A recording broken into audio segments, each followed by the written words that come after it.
이 없다 하셨느니라. 아멘.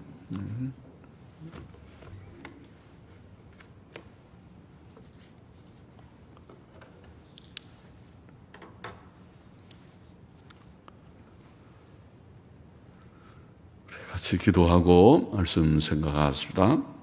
하나님 아버지, 수요일 밤 저희들이 또 하나님의 말씀 선지자 이사야의 글의 한 중심에 있습니다. 하나님께서 이사야 선지를 통해 주신 귀하고 복된 진리의 말씀을 조금이라도 깨닫게 하여 주시고 그 가운데 담긴 하나님의 진리와 교훈을 새기게 하여 주옵소서.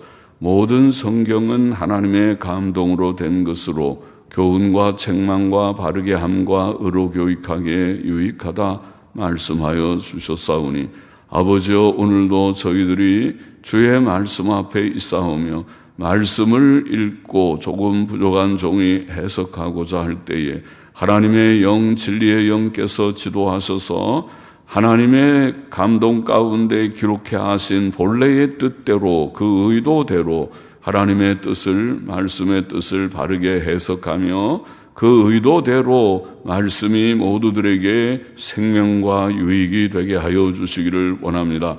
하나님의 말씀을 잘못 해석함이 없게 하여 주시고 또 하나님께서 의도하신 그 의도가 다 이루어지지 않음이 없게 하여 주셔서 하나님의 말씀을 읽는 대로 깨닫고 깨닫는 대로 다 유익하여 다 믿을 바를 믿고 또 행할 바가 있으면 마음에 새기어서 주님 우리의 현실 가운데서 행할 수 있게 하여 주시기를 소원합니다. 이 광야 같은 세상 나그네 길, 순례길을 걷는 동안 천국 가기 전까지 주님 우리를 향하신 하나님의 뜻이 무엇인지 깨닫고 좋은 사람들, 온전한 사람들, 성화를 이루고 주님 영적 성숙함을 이루는 자들이 다 되게 하여 주시기를 심히 소원합니다. 주여, 종은 심히 미천하고 무익한 종이오니 성령의 기름을 쳐주시고 성령님의 도우심 속에서 하나님의 진리를 바르게 해석할 힘을 주옵소서. 예수 그리스도의 이름으로 기도합나이다. 아멘. 아멘. 자, 이사야 48장 12절부터 22절 말씀. 하나님의 구원 계획 제목을 붙여봤는데 잘 됐는지 모르겠습니다. 제목 붙이는 것은 다 쉬운 일이 아닌데요. 12절, 13절 보십시다. 야곱아, 나의 부른 이스라엘아, 나를 들으라. 나는 그니 나는 처음이요 또 마지막이라. 과연 내 손이 땅의 기초를 정하였고 내 오른손이 하늘에 폈나니 혹은 하늘을 폈나니. 하늘을 펴다. 하늘을 창조했다는 그런 말씀 같습니다. 하늘을 폈나니 내가 부르면 천지가 일제히 서느니라. 나는 그니 나는 처음이요 또 마지막이라는 말씀은 그가 말씀하시는 그가 하나님 곧 영원하신 하나님이시고 창조주이시며 심판자이시라는 뜻이라고 봅니다. 처음과 나중이 영원이라는 말이죠. 우리는 처음도 모르고 끝도 잘 모르죠. 처음은 우리가 있지도 않았고 우리가 난 지는 몇십 년밖에 되지 않고 또 우리가 종말을 그때까지 있을지 그 전에 다 아마도 죽기 쉽고 대종말의 심판의 때에 우리가 부활하여 그 심판대 앞에 서지 않을까 싶으니까 종말도 모르고 또 시작도 모릅니다. 창조도 모르고 심판도 사실은 잘 모르는 오직 믿을 뿐인 우리들입니다. 그러나 하나님께서는 처음과 마지막이 되시는 자, 영원자이시고 그가 신이십니다. 하나님이십니다. 하나님께서는 그의 능력의 손으로 땅의 기초를 정하셨고 그렇게 표현해서는 과연 내 손이 땅의 기초를 정하셨고 창조자란 말이죠. 창조하실 때 태초에 천지를 창조하시니라. 하나님께서 땅의 기초를 정하셨고 내 오른손이 하늘을 폈나니 하나님께서 하늘도 만드시고 땅도 만드시고 하셨다. 천지 만물을 창조하셨습니다. 내가 부르면 천지가 일제히 서느니라. 할렐루야죠. 내가 부르면 천지가 선다는 말은 하나님께서 말씀으로 천지 만물을 창조하셨다는 뜻이겠죠. 뜻이죠. 하나님께서 말씀하실 때 천지 만물이 다 섰습니다. 일제히 섭니다. 창세기 1장에 기록된 대로 하나님께서는 말씀으로 천지 만물을 창조하셨습니다. 한글 개역성경 창세기 1장에는 가라사대, 우리가 요즘에는 쓰지 않는 표현이지만 하나님께서 말씀하시되, 그게 더 편하겠지만은 가라사대라는 말이 10번이나 나오고 또 이르시되라는 말도 한 번 나옵니다. 그래서 아마 비슷한 단어이지 싶은데, 가라사대 혹은 이르시되 11번 전부 말씀하신다는 뜻이죠. 하나님께서 말씀하셨다. 하나님께서 말씀하셨다. 예를 들어서 1장 3절, 창세기 1장 3절에 하나님께서 가라사대 빛이 있으라 하심에 빛이 있었고, 그래서 빛을 만드실 때 말씀으로 빛이 있어라. 그러니까 빛이 생겼어요.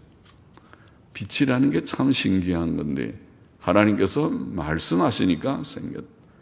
또 1장 9절에 보면 하나님께서 가라사대 천하의 물이 한 곳으로 모이고 묻히 드러나라. 온 물이 한 곳으로 다 모여서 바다가 되게 하고 그 다음에 땅이 드러나라. 그러니까 그렇게 됐다. 하나님의 말씀에 힘이 있습니다. 하나님께서 물들 보고도 명령을 하시죠. 물들아 다 모여 집합. 물들을 집합 모여라. 그러니까 물들이 다 모여서 바다가 돼버리고, 하나님이 끄는 힘이 있어요. 물들 보고 일로 와, 물들이 와라. 그리고 묻히 드러나라. 그러니까 묻히, 육지가 다 땅이 드러나고, 하나님의 말씀에 힘이 있다. 전능의 힘. 하나님은 전능자이시고 말씀은 전능의 말씀. 말씀이 힘이 있어요. 사람의 말도 꽤 힘이 있지만은 비교할 수 없죠. 사람은. 그래서 사람의 말이 사람을 울리기도 하고 웃기기도 하고 힘도 주고 힘도 빼고, 사람의 말이 다 그렇잖아요. 그러니까 우리가 말을 잘 쓰면 남에게 유익도, 위로도 할 수 있고, 또 말 한마디 잘못하면 남의 마음에 아주 상함을 줘서 죽고 싶게 만들 수도 있고, 천냥빚을 갚기도 하고, 말 한마디가. 말에 힘이 좀 있긴 있지만은 하나님의 말씀하고는 비교도 안 되죠. 하나님은 말씀으로 잔잔하라, 바다야 잔잔하라, 풍랑이는 바다를 주께서 말씀하시니까 잔잔해졌어요. 문둥병을 내가 원하노니 깨끗함을 받아라. 문둥병이 고쳐졌어요. 그렇죠? 물을 저 항아리에 담아가지고 그리고 떠다가 이제는 연회를 인도하는 사회자한테 갖다 주거라. 그러니까 포도주가 되어버렸어요. 하나님께서 하시고자 하시면 그런 역사가 일어나겠구나, 나는구나. 14절 보십시다. 본문 14절. 너희는 다 모여 들으라. 나 여호와의 사랑하는 자가 나의 뜻을 바벨론에 행하리니 그의 팔이 갈대아인에게 임할 것이라. 그들 중에 누가 이 일을 예언하였느뇨? 나 곧 내가 말하였고 또 내가 그를 부르며 그를 인도하였나니 그 길이 형통하리라. 너희는 내게 가까이 나와 이 말을 들으라. 내가 처음부터 그것을 비밀히 말하지 아니하였나니 그 말이 있을 때부터 내가 거기 있었노라 하셨느니라. 지금 이스라엘 백성을 구원하는 바벨론 포로 생활 가운데서 구원해내는 얘기를 좀 하나님께서 하시고 계시는 것인데, 그런데 그거는 불가능하게 보이는 일이잖아요. 이스라엘이 다 멸망해가지고 바벨론 포로 생활한 지가 벌써 70년인데 그들이 어떻게 돌아온다는 것입니까? 그러니까 하나님께서 내가 처음과 나중이라, 내가 이 온 천지 만물을 다 창조하였느니라, 내가 말을 하니까 모든 천지 만물이 섰느니라.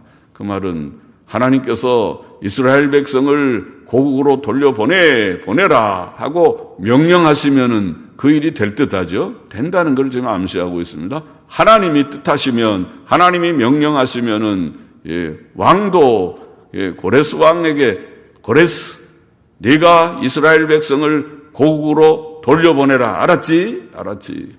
하나님이 딱 한 번 지시를 보이면은 고레스도 감동을 받아서 그럴 마음이 들어요.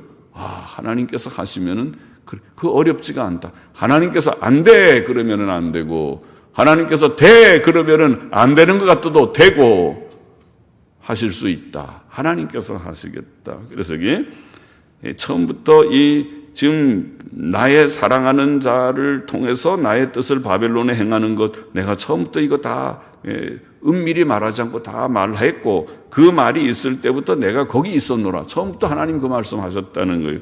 이제는 주 여호와께서 나와 그 신을 보내셨느니라. 옛날 영어 성경은 주 하나님과 그의 영께서, 주 하나님 아마 주 여호와께서, 주 여호와라고 하는, 보통은 우리가 여호와를 주라고 다 번역해서 옛날 영어 성경은.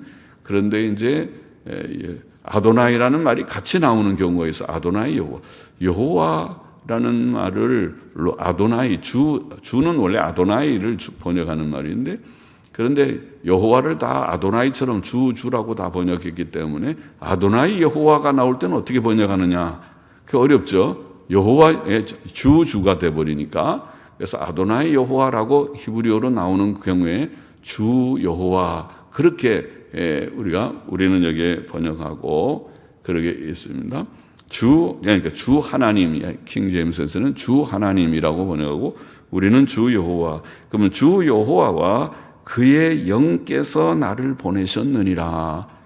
그의 영을 보냈다는 것이 아니라 그의 영께서 나를 보내셨느니라. 킹제임스 성경 그렇게 번역했는데 원문의 뜻이 그게 더 맞을 것 같아요. 제가 그 어려운 얘기라 자주는 안 하지만 간혹 그러죠. 히브리어 성경을 보면 히브리어 성경은 액센트가 수십 가지가 있어요. 그러니까 히브리어 알파벳 밑에 모음자 말고도 액센트가 많이 있는데 수십 개 되겠죠. 20개 정도 되겠는데 하여튼 많이 있는데, 그 액센트가 연결 액센트가 있고 분리 액센트가 있어요. 히브리어 문법책, 고등 문법책에 보면은. 그래서 그게 무슨 액센트냐면은 이 마소라 학자들, 서기관들이 히브리어 성경은 원래 자음만 있는 성경이거든요. 거기다 모음자를 다 붙이면서 그걸 읽을 때 이렇게 읽어라, 이렇게 안내를 한 것입니다. 그래서 거기에 액센트를 많이 붙여서, 연결 액센트는 요 단어는 그 다음에 단어하고 연결해서 읽고요. 그 다음에 분리 액센트라고 하는 것은 여기서 끊어서 읽고요 하고 다 설명을 하게, 친절하게. 그게 액센트라는 것이 분리 액센트, 연결 액센트. 영어로는 conjunctive, disjunctive 그렇게 하는, 잘라서 읽고 연결해서 읽고. 그런데 여기에는 여기서 앞에서 나를 보내셨느니라 하고 나서는 잘라서 읽고 그 다음에 그의 영이라고 나와 있어요. 그래서 만일 나와 그의 영을 보내셨다고 하면은 분리 액센트가 없을 것 같은데, 연결 액센트가 있을 것 같은데 잘라 있는 것은 옛날 킹제임스처럼 읽는 것이 좋지 않을까, 그런 생각을 하게 되나. 여하튼 어려운 얘기는 기억하지 않아도 되겠습니다는. 자, 여하튼 왜 그렇게 차이가 나는가 조금 설명을 해봤습니다. 하나님께서는 그의 사랑하는 자를 세우실 것이며, 여기에 그가 하나님의 뜻을 바벨론에 행할 것입니다. 하나님의 사랑하는 자는 파사왕 고레스를 가리키며, 앞에 우리가 41장부터 쭉 이사야서에서 암시 혹은 또 명시했습니다. 그래서 고레스를 가리키며 그가 하나님의 뜻을 바벨론 나라에 행할 것입니다. 이사야 41장 25절에 잠깐 가보면, 내가 한 사람을 일으켜 북방에서 오게 하며, 북방에서 오는 한 사람, 내 이름을 부르는 자를 해돋는 곳에서 오게 하였나니, 해돋는 곳, 그가 이르러 방백들을 회산물같이 토기장이의 진흙을 밟음, 토기장이의 진흙을 밟음같이 밟을 것이니, 해돋는 쪽에서 온다고 해서 동방에 우리 한국에서 이단들이, 교주들이, 하나님이라고 주장하는 자들이 100명이 된다든가, 엄청 우리나라는 이단들이 많은, 그런 사이비 종교들이 많은 나라라고 하죠. 그것이 아니라 여기에 지금 말한 이사야의 이 말은 북방과 해돋는 곳은 메데파사 나라의 파사왕 고레스를 지금 가리키는 말입니다. 이사야 44장 26절 이하에 좀 다 읽어보면, 내 종의 말을 응하게 하며 내 사자의 모략을 성취하게 하며 예루살렘에 대하여는 이르기를 거기 사람이 살리라. 예루살렘이 지금 다 망했는데, 다 불타버렸는데 거기에 사람이 살리라? 예루살렘이 회복된다는 말이죠. 또 유다 성읍들에 대하여는 이르기를 중건될 것이라. 예루살렘뿐 아니라 유다의 모든 성들이 다시 다 중건되리라. 또 내가 그 황폐한 곳들을 복구시키리라 하며 기품에 대하여는 이르기를 마르라. 내가 네 강물을 마르게 하리라. 고레스에 대하여는 이르기를, 와, 놀랍게 고레스라는 사람이 이름을 언급했습니다. 이사야는 고레스에는 몇백 년 전에 그런 인물인데 말이죠. 몇백 년 전의 인물인데 고레스에 대하여는 이르기를 그는 나의 목자라. 나의 모든 기쁨을 성취하리라 하며, 고레스를 하나님께서는 사용하시는 목자다. 하나님께서 고레스를 들어서 이스라엘을 인도해 내겠다. 마치 모세를 들어서 애굽에서 인도해 내듯이 고레스를 들어서 이스라엘 백성을 바벨론 나라에서부터 고국으로 돌아가게 할 것이다. 나의 목자라. 나의 모든 기쁨을 성취하리라 하며 성전에 대하여는 이르기를 내 기초가 세움이 되리라. 놀라운 예언이죠. 이사야 지금 44장에 그 이사야를 통해서 44장에 벌써 고레스를 통해서 이스라엘 백성이 회복되고 유다 성읍들이 중건되고 성전이 다시 세워지게 될 것을 말씀했습니다. 이사야 45장 1절에도 또 나 여호와는 나의 기름 받은 고레스의 오른손을 잡고 열국으로 그 앞에 항복하게 하며 열왕의 허리를 풀며, 허리 푸는 것은 항복하는 것입니다. 허리를 묶는 것은 전쟁할 때 병사들이, 군사들이 딱 허리 묶고 전투에 나가는 것이 허리를 묶는 거고, 이제 패전하면은 다 허리 풀어, 다 무장해제시키는 것입니다. 무장해제시켜 다 허리를 풀고 하는 거예요. 허리를 풀며 성문을 그 앞에 열어서 닫지 못하게 하리라. 다 성문도 열어서 이제 항복합니다.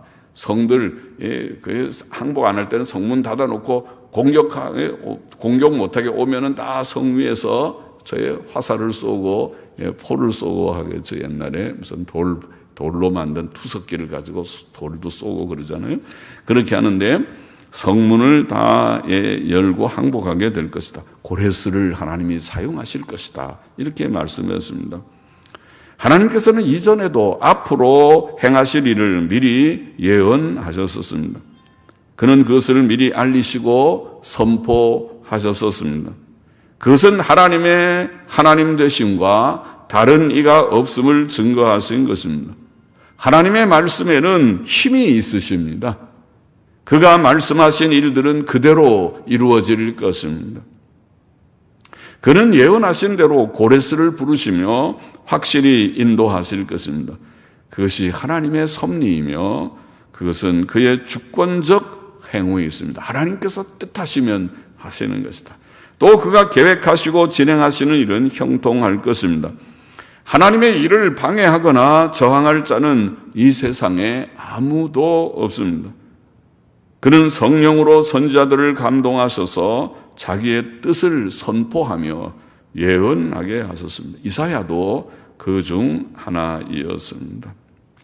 이사야 46장 10절 11절을 또 읽어보면 내가 종말을 처음부터 고하며 아직 이루지 아니한 일을 옛적부터 보이고 이루기를 나의 모략이 설 것이니, 하나님이 계획하신 바가 태초부터 다 계획하신 바가 다 설 거예요. 종말까지 다 하나님의 계획이 종말까지 다 썼어요.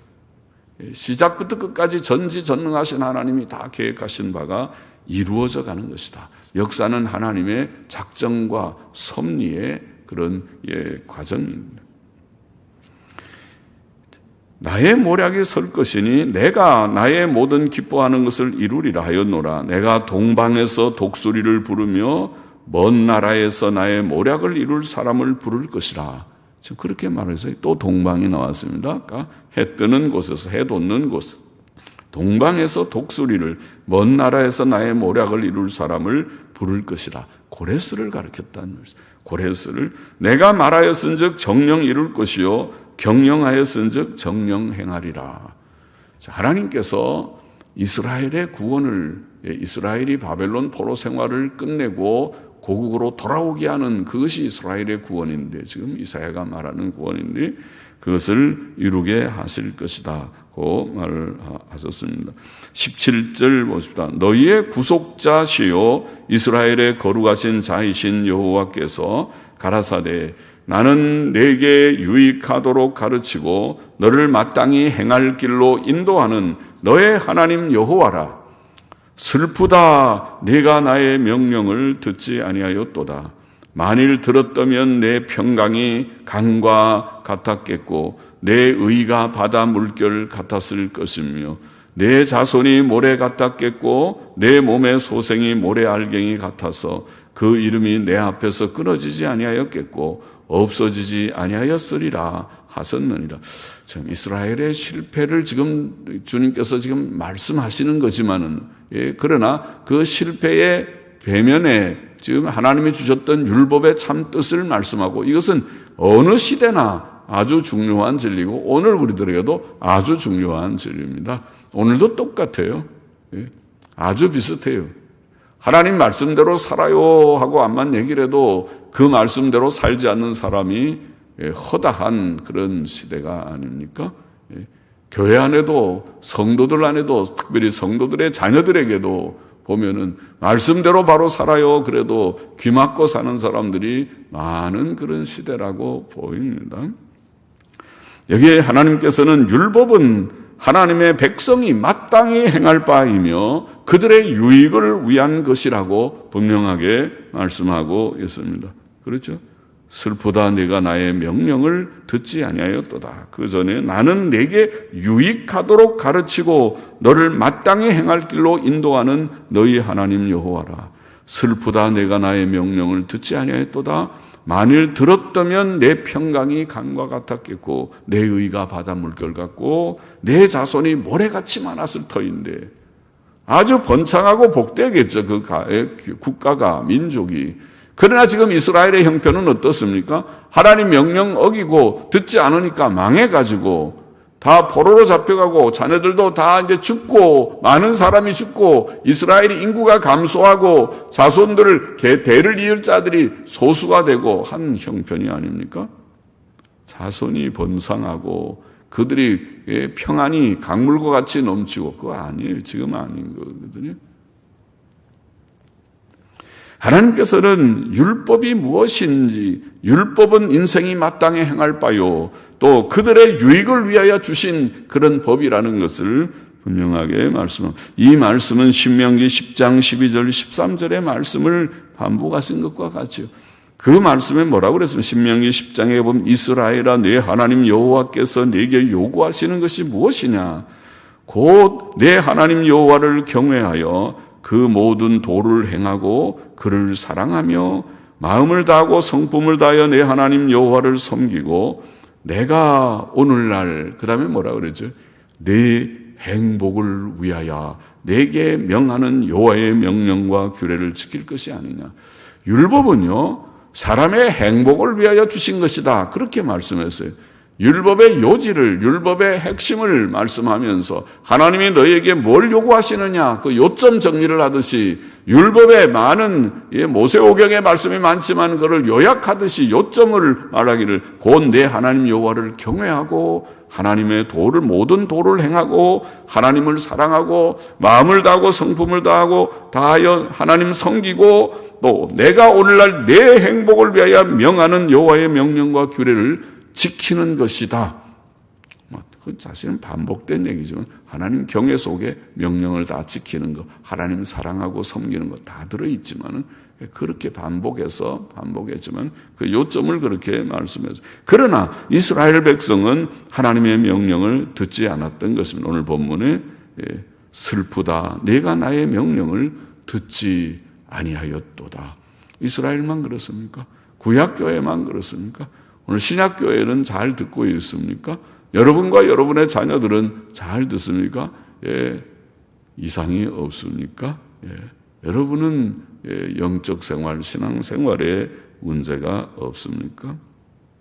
만일 그들이 하나님의 율법을 순종하였더라면 평안이 강물과 같이 넘쳤을 것이고 그의 의가 그의 앞에서 빛났을 것이고 그의 자손들도 번창하고 복되었을 것이지만 이스라엘 백성은 범죄함으로 그런 복을 누리지 못하고 멸망하였던 것입니다.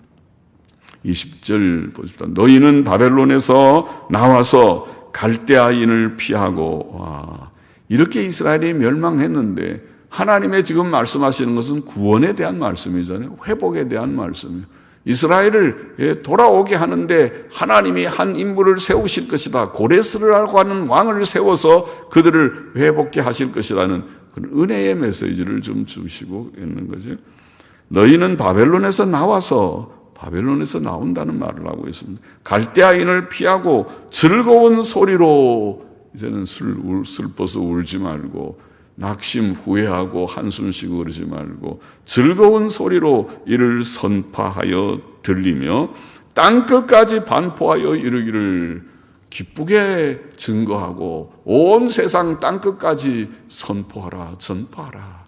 무엇을? 하나님의 이 구원의 소식을. 여호와께서 그 종 야곱을 구속하셨다 하라.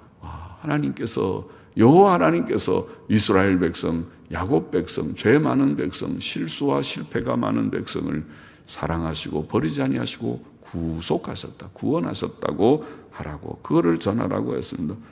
여호와께서 그들을 사막으로 통과하게 하시던 때에 그들로 목마르지 않게 하시되 그들을 위하여 바위에서 물이 흘러나게 하시며 바위를 쪼개사 물로 솟아나게 하셨느니라. 무슨 말씀을 하는지.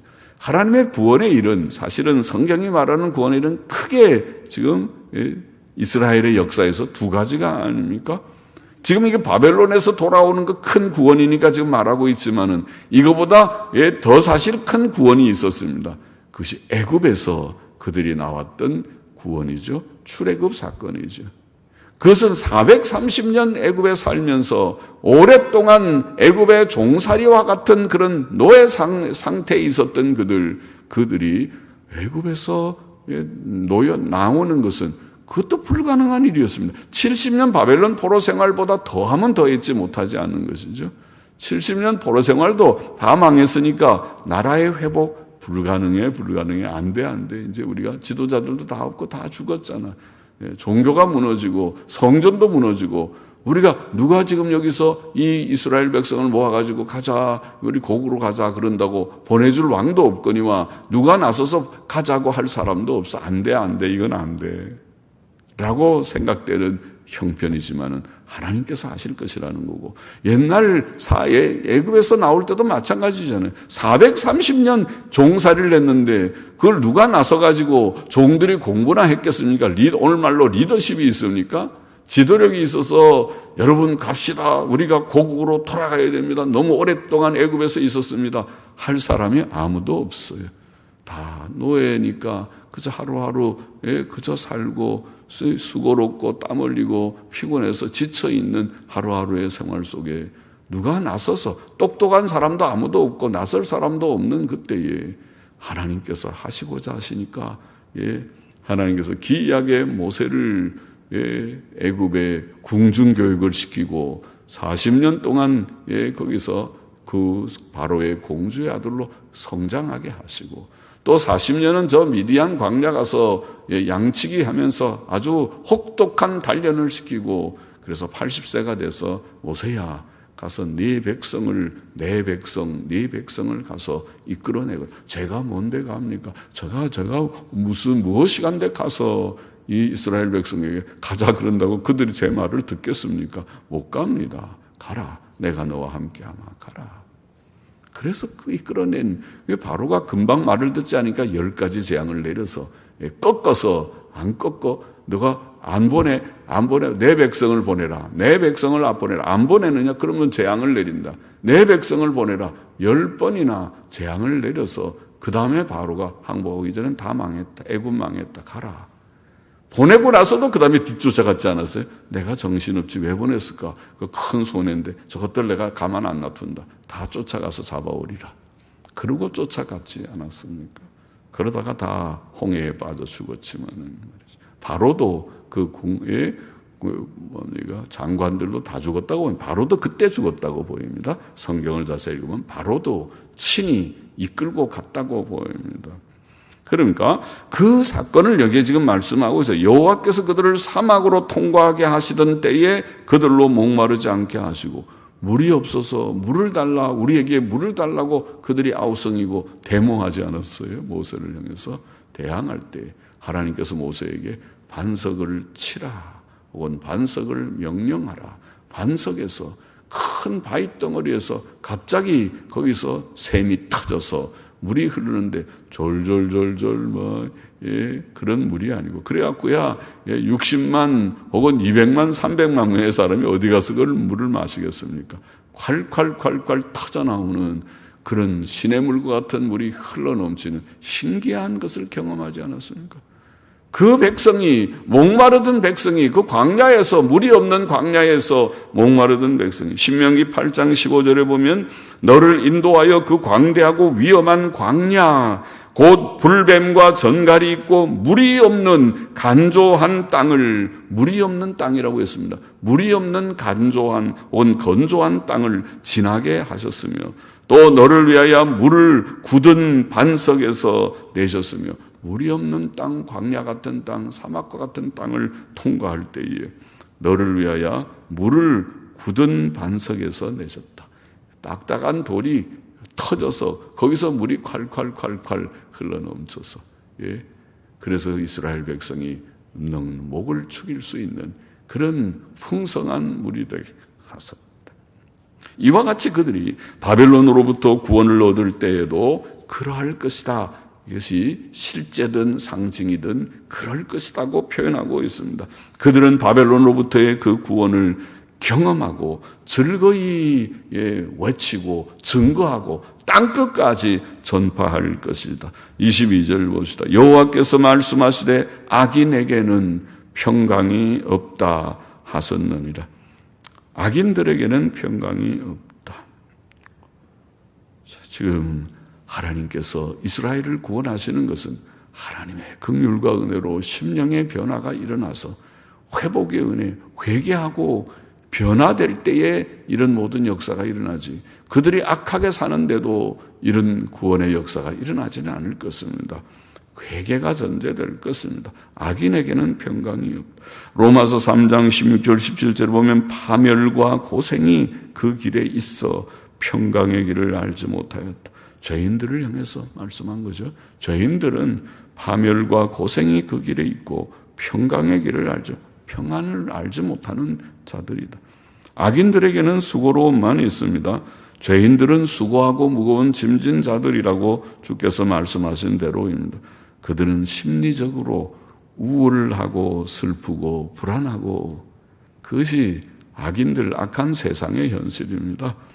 사람들은 죄에 많은 인생들은 심리적으로 항상 우울하고 슬프고 불안한 것이 그것이 인생이라. 우리도 과거에 그랬다. 지금도 조금씩 그럴지 모른다. 틈틈이 여전히 우리가 죄성인 육신을 갖고 있는 인생이기 때문에 또 양심적으로 죄책에 눌리고 조그만 죄, 크고 작은 죄를 지으면 양심이 우리를 질책해서 너 그러면 돼, 안 돼. 너 그런 건 나쁜 일이잖아. 양심으로 죄책에 눌려 고통을 받고 육신적으로도 하나님께서 내리시는 질병과 늙음과 죽음을 경험하고 그러잖아요. 누구나 다 통과할 수밖에 없는 과정이죠.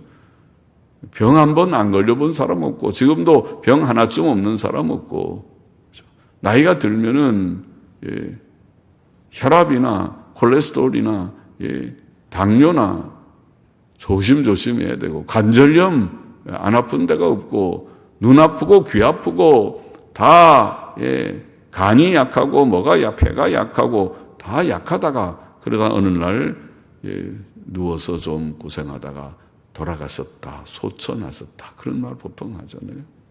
경제적으로도 고통을 당합니다. 이것이 인생이고 악한 세상의 현실입니다. 악인들에게는 마음의 안정과 평안, 몸의 건강, 환경적 평안이 없습니다. 악인에게는 평안이 없습니다. 그러나 구주 예수께서는 우리에게 참 평안을 주셨습니다. 수고하고 무거운 짐진 자들아 나 내게로 오라 내가 너희를 쉬게 하리라. 심령의 평안부터 몸의 상당한 건강도 경제의 안정도 하나님의 나라와 그 일을 먼저 구하면 이 모든 것을 더하시리라. 여호와를 경외하고 악을 떠날지어다 이것이 내 몸에 양약이 되어 내 몸에 치료가 되고 건강이 되리라. 잠언 3장에 말씀하신 대로입니다. 본문의 교훈을 정리해 보십시다. 첫째로 하나님께서는 나는 근이 나는 처음이요 또 마지막이라 12절에 말씀하셨습니다. 하나님께서는 영원하신 하나님이시고 창조자이시며 심판자이시라는 말씀이죠. 그 하나님 안에 우리 모든 사람들의 모든 문제의 해답이 있습니다. 우리의 해답은 다른 데 있지 않습니다. 다른 데 그 어떤 사람에게 다른 어떤 무엇에 있지 않습니다. 우리의 해답은 하나님께만 있습니다. 하나님께서 우리의 해답이십니다. 하나님 안에 사람의 구원과 의와 평안이 있고 또 영생이 있습니다. 우리는 창조주와 심판자이신 처음과 마지막이 되시는 하나님을 알아야 하고 하나님을 섬기고 하나님 중심으로 살아야 합니다. 둘째로 하나님이 주신 율법은 사람의 마땅한 길이며 사람의 유익을 위한 길이다. 17절에 그렇게 말씀하고 있죠. 나는 내게 유익하도록 가르치고 너를 마땅히 행할 길로 인도하는 너희 하나님 여호와라. 아, 그렇구나. 하나님의 말씀이 성경은 그렇게 좋은 책이로구나. 율법과 지금 크게는 신구약 성경 전체 성경은 우리에게 유익을 주는 그 교훈이라고 하죠. 모든 성경은 교훈과 책망과 바르게 함과 의로 교육하기에 유익하다. 결국 유익을 줍니다. 우리가 의인되고 성화를 이루어 하나님 앞에 복받게 하는 것이 유익이 아닙니까? 반대로 의를 행하지 않고 죄만 짓고 그렇게 살면 벌 받아서 결국 다 망하고 죽게 되니 그게 무슨 유익입니까? 그거는 멸망의 길이고 무지의 길이지요. 그러나 하나님을 바로 경외하는 자는 말씀 내 교훈대로 바로 살아보려고 애쓰는 자는 하나님이 큰 평안, 강물 같은 평안을 주신다고 했어요. 그게 유익이 아니고 무엇인 것입니까? 그것을 강 같은 평강이 강 같을 것이다. 18절에 말씀하지 않았어요. 유익을 주는 것이다. 율법의 내용은 하나님 경외하고 사람 사랑하라. 서로 사이좋게 지내라. 사람 간의 그런 좋은 인간관계를 잘 가지라. 남을 해치지 말고 남의 싫어하는 것 하지 말고 하나님의 법을 잘 지키면서 좋은 인간관계를 가지는. 그러니까 참 진짜 인간이 바로 되면 사람이 바로 되면 형제가 동거함이 그처럼 아름다울 수가 없지만은 인간이 바로 되지 못하니까 아이고 나는 혼자 사는 게 딱 좋다. 아이고 결혼도 안 하려는데 요새는 결혼도 안 하려고 결혼해봐야 아이고 서로 찢고 볶고 싸우고 그것만 다 보다가 또 이혼도 하고 이혼이 그렇게 많다고 하고 황혼 이혼도 있고 결혼하면 부인 아내들은 고생만 하고 식모되고 아유 종살이하고 그건 딱 질색이다. 딱 싫다. 나는 그냥 혼자 사는 게 딱 좋다. 아이고 이게 지금이 딱 좋다. 편안하고 내가 가고 싶은 데 가고 하고 싶은 일 하고 먹고 싶은 거 먹고 자고 싶은 데 자고 그렇게 다 생각하지만은 그거는 인간이 다 병들어서 하는 얘기고 형제가 동거함이 어찌 그리 아름다운지. 정상적인 인간이라면 결혼은 참 아름답고 서로 도와가면서 살고 당신이 있으니까 내가 힘이 나고 평안하고 내가 있으니까 내가 당신을 끝까지 지켜주고 혼자 있는 것보다 100배 좋소. 친구가 좋은 친구가 있으면은 혼자 있으면 넘어지지만은 삼겹줄은 끊어지지가 잘 않는다. 둘이 있으면은 붙들어 주니까 친구가 넘어지려면 친구야 힘내. 나도 옛날에 그랬는데 다 세상은 어렵잖아. 그만 가지고 약해지고 낙심하면 어떻게 세상을 살아. 힘내. 하나님이 살아계시잖아. 하나님 죽지 않았는데 친구가 말 한마디 해주고 붙들어 주니까 힘이 좀 납니다. 친구가 참 좋다. 그런데 아무도 낙심했는데 누가 찾아오는 사람하고 없고 내게 전화해 주는 사람도 없고 아무도 없으면 혼자서 쓸쓸하게 있다가 고독사 할지도 모르죠. 고독사. 혼자서 쓸쓸히 죽어가고 죽은 지 며칠 돼도 찾는 사람이 없어서 나중에 보니까 그 사람 벌써 죽은 지 오래됐다. 이제 앞으로 그런 사람들이 많아질 거예요. 혼자 사는 사람이 많으니까. 그는 정상이 아니다. 정상이 아니다. 정상은 그런데 사람이 그래 참 좋은 사람이 돼야 되죠. 사람답게 되면 서로 같이 있는 것이 참 좋은데 인간이 부족하니까. 부족은 다른 것이 없어요. 이기적이니까 부족하지. 서로 상대를 배려하고 조심조심하면서 상대를 위하는 마음만 가지면 좋은 사람이 좀 될 수 있지. 율법을 순종하면 생명과 평안과 행복을 누릴 것이나 그것을 어기면 슬픔과 고난, 불행과 죽음을 경험할 것입니다. 구원 얻은 우리에게도 하나님의 말씀을 순종하는 것은 사람의 마땅한 길이죠. 어떤 사람은 이상한 사람들이 있어요. 요새 복음을 오해를 해서 이신칭이 예수님 믿고 구원 얻고 은혜로 구원받으면 율법이 필요 없대요. 자꾸 성경 지키라 행위를 강조하면 그 율법주의라고 그래요. 그 사람은 성경을 거꾸로 읽는 사람들이에요. 성경은 그렇게 말하지 않았습니다. 또 개혁신학이라는 전통적 역사적 교회 우리가 신학도 그렇게 말하지 않습니다. 심지어 구약의 율법도 삼중의 용도가 있다. 율법은 하나님의 의를 우리에게 가르쳐주고 죄를 깨닫게 하고 하나님께 나아가 예수님 믿고 구원 얻게 하는 그런 목적이 있는데 율법은 여전히 오늘 우리들에게 생활의 지표가 되는 생활의 지침이 되는 것이다. 그렇게 가르치지. 도덕법은 오늘도 유용하다고 가르치지. 신약 성경도 도덕법을 어디에도 폐하지 않고 신약 성경도 살인하지 말라, 간음하지 말라, 도적질하지 말라, 거짓말하지 말라, 탐내지 말라 다 나오지. 예수님 믿고 구원받았으니까 그런 거 다 필요 없다. 이제는 율법에서 자유하게 되니까 마음대로 죄를 지어도 괜찮다고 가르치지 않잖아요. 다 율법을 지키는 것이. 율법만 나오면 에럴레기 현상, 율법만 나오면 이상하게 말하는 그 치우친 것입니다. 그건 반율법주의입니다. 일종의 치우친 것입니다. 그것이 극단으로 가는 것이 구원파가 되는 것입니다. 구원파까지 가는 그건 치우쳐버린 것입니다. 그렇게 되어서는 안 됩니다. 그래서 우리가 하나님의 말씀을 순종하는 것은 마땅한 길이고 평안과 형통과 사실은 영생의 길입니다. 율법을 행해서 영생 받는다는 것이 아니라 율법을 행하지 않고 영생까지 가는 법이 아닙니다. 율법을 행하다가 영생에 도달하는 것입니다. 영생을 소유한 자는 마땅히 우리가 율법도 행하면서 가는 과정이라 그 말이에요. 그래야지. 죄만 진탕 짓다가 구원은 받아놓은 기본 구원은 받아놓고 그런 구원은 없습니다. 세상에 성경에 어디에도 없습니다. 죄만 너희가 가장 이신칭이 은혜를 말하는 로마서 사도 바울이 그래 로마서 8장에 그랬잖아요. 너희가 육신대로 살면 반드시 죽을 것이로되 죄 지으면 죽는다 그랬지. 죄 지어도 기본 구원은 받아놓고 천국은 간다. 그런 구원이 세상에 어디 있습니까? 성경 어디에도 그렇게 말하면 이단입니다. 그것은요. 구원은 받아놨고 죄를 진탕 지어도 구원은 받아놨다. 그런 교리는 없습니다. 죄 지으면 안 된다 그렇게 해야 되지. 성경 예수 은혜로 구원받은 자라면 죄 지으면 안 됩니다. 그것까지 얘기해야 되지. 그게 바른 것이죠. 죄 지으면 안 됩니다. 우리는 율법을 즐거이 지키다가 천국 가고 영생에 이르는 악인에게는 평강이 없느니라. 옳습니다. 예수님 믿고 구원받았다고 하는 사람도 죄 지어 보십시오. 악을 행해 보십시오. 평안한가? 건강한가? 경제 안정이 있는가? 자녀들이 복된가? 죄를 지어 보시라고요. 죄를 지어 보면 알 것입니다. 그러나 지어 보지 마십시오. 지어 보면 그래서 얼마나 눈물을 흘려야 나중에 아이고 내가 잘못했다. 다시는 내가 그런 시험은 안 하겠다 그러는지. 부모가 예수님 믿어도요. 저는 목사 가정에서 자랐기 때문에 목사들의 세계라도 목사가 잘못하면 그 자녀들이 복되질 않아요. 장로님들도 마찬가지입니다.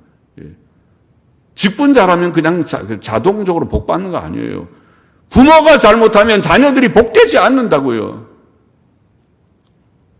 예수님 믿는 사람도 명심해야 될 것입니다. 우리가 예수님 믿으면 주님의 뜻대로 바로 살려고 해야 평안이 넘치는 법이지. 평안과 형통과 그런 것이 넘치지. 악인에게는 평안이 없느니라. 셋째로 하나만 더. 이스라엘 백성이 심히 죄악되었지만 여기 보면 네가 슬프다. 네가 나의 명령을 듣지 아니하였도다 그랬잖아요. 그렇죠? 17절에 18 18절에 그렇게 말했죠. 또 20절에도 보면은, 그러니까 이렇게 지금 이스라엘은 죄악되지만은 그러나 그들을 구원하신다, 이 얘기를 하고 있습니다. 바벨론에서의 그들이 회복은 이스라엘이 착해서 회복되는 것이 아닙니다. 그들이 악하고, 네가 슬프다, 네가 나의 명령을 듣지 아니하였다. 그럼에도 불구하고 나는 너를 구원하는 구속자라. 17절에 너희의 구속자시요, 그렇게 나와 있지 않습니까? 또 20절에는 여호와께서 그 종 야곱을 구속하셨다 하고 말하라, 그렇게 되어 있어요. 그 말은 구원은 하나님의 전적인 은혜요, 하나님께서는 그의 구원 계획을, 은혜로 구원하시는 구원 계획을 세우시고 이루시는 것이다. 이스라엘이 착해서가 아니라 하나님께서 그 백성을 구원하기 위하여 고레스라고 하는 인물을 불러서 들어 사용하실 것이다. 우리가 착해서가 아니라 하나님께서는 하나님의 아들 예수 그리스도를 희생하셔서 우리를 구원하시는 것이 구원이다. 구원은 하나님의 은혜다. 그것을 성경은 증거합니다.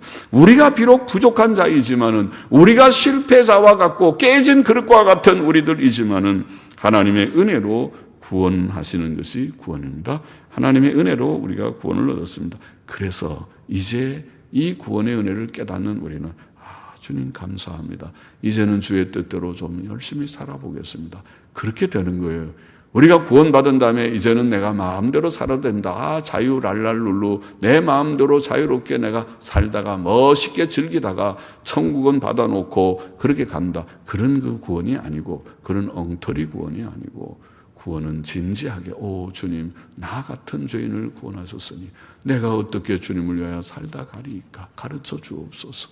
내 한 목숨을, 한 생을 주를 위하여 나도 드리겠나이다. 나를 위하여 죽으시고 다시 사신 주님을 위하여 살아보겠나이다. 그렇게 결심이 생기고 순종하며, 감사하며 순종하며, 또 여기에 이 구원을 널리 전파하며 땅끝까지 만나는 사람마다 네가 예수님 믿고 구원 얻으세요. 나도 과거에 주님 잘 모르고 이 세상에서 살았는데 예수님 믿고 구원 얻으니까 참 좋습니다. 구원을 얻어야 됩니다. 그래야 천국 갑니다. 가르쳐주고, 이게 전도입니다. 전도요, 간증이죠. 그렇게 하라. 그렇게 되어 있습니다. 창조자, 심판자 하나님을 바로 알고 그 안에 참된 인생의 모든 문제가 해답이 있는 줄을 깨닫고 하나님 중심으로 살고, 하나님이 우리에게 주신 율법은 우리의 마땅히 가야 할 길이고 우리의 유익을 위한 길인 줄 알고, 구원 얻은 지금도 여전히 하나님의 말씀을 사랑하고 사모해야 되고, 우리는 심히 죄악되었지만은 그러나 하나님께서 은혜로 구원하신 줄 깨닫고 그 은혜에 억만분지라도 보답하는 양으로 구원을 감사하고 또 순종하고 증거하며 전도하면서 살아야 한다라는 사실을 오늘 말씀 본문이 우리에게 분명히 교훈하고 있다고 믿습니다. 기도하십시다. 주님, 이 교훈의 말씀을 마음에 새기고 또 주님 중심으로 살아가게 하시고 말씀을 늘 순종하기를 즐거워하는 자들이 되게 하여 주시고, 주께서 큰 구원, 이 죄 많은 자들을 구원하여 주신 큰 구원의 은혜를 깨닫고 주님 늘 감사하며 순종하며 증거하며 살아가는 저와 우리 모두가 되게 하여 주시기를 소원하며 예수 그리스도의 이름으로 기도하옵나이다. 아멘. 아멘. 자, 시간이 좀 갔지만은 잠깐 우리가 기도 제목 같이 아뢰십시다. 첫 번째, 재직들, 재정실 봉사자들 잘 봉사